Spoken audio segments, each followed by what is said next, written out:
semaine dernière, c'est au large même, là où on amarre les pirogues.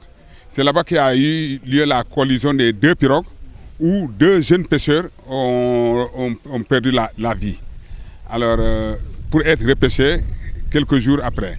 Alors, dans la même semaine, c'est une pirogue qui a naufragé au côté de l'embouchure, Sankoy, là où il y a le sable mouvant. Alors, mais la pirogue avait à bord 6 pêcheurs, 3 vêtus de gilets de sauvetage, les 3 autres n'ont pas porté de gilet de sauvetage. Lors du naufrage, 16 vêtus de gilets de sauvetage, c'est eux qui ont été repêchés par les autres pirogues de combat.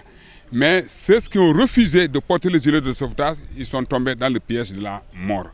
C'est ici au large, là où on fait le débarquement du poisson. Lui, c'est un manutentionnaire.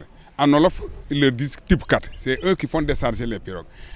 Une fois déchargé, vidé la pirogue, il va à la deuxième pirogue. Là où il était, il pensait que c'est carrément le rivage. Il a sauté, alors c'est devenu un vide pour lui, c'est les zones de profondeur. Comme il est sauté, c'est comme ça qu'il est descendu à l'eau. Alors jusqu'à l'heure où nous parlons, son corps n'est pas encore retrouvé. Quand vous faites le total, que Dieu nous excuse, ça fait 6 disparus en gros. Dans les 6 disparus, il y a 3 qui sont repêchés, alors retrouvés.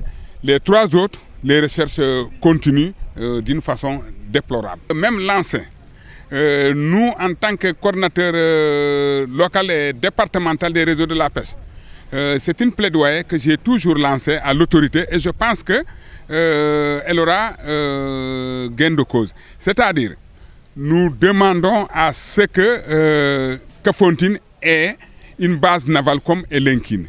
Vous savez, au niveau des Elinkine, moi j'ai fait le déplacement une fois, c'est pour voir comment ils travaillent là-bas. C'est-à-dire, chaque capitaine de pirogue, il a un cahier où est écrit tous les pêcheurs qu'il va en mer. Donc, une fois embarqué pour partir en mer, chacun vêtu de gilet de sauvetage. Arrivé à la base, le capitaine se présente en présentant le cahier à la base. Ils font la lecture.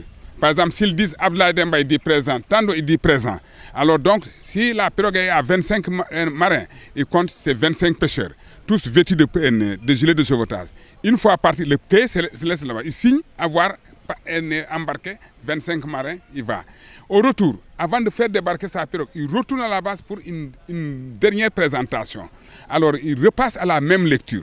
Est-ce que vous voyez? De là, ça rassure et ça solidifie aussi le travail des acteurs en même temps de la base. Donc, il est bien, ça c'est une plaidoyer que nous remontons un peu partout dans les ateliers que nous faisons pour que Kafountine, pour faire taire à ces gens de noyade, refus de port de gilet de sauvetage.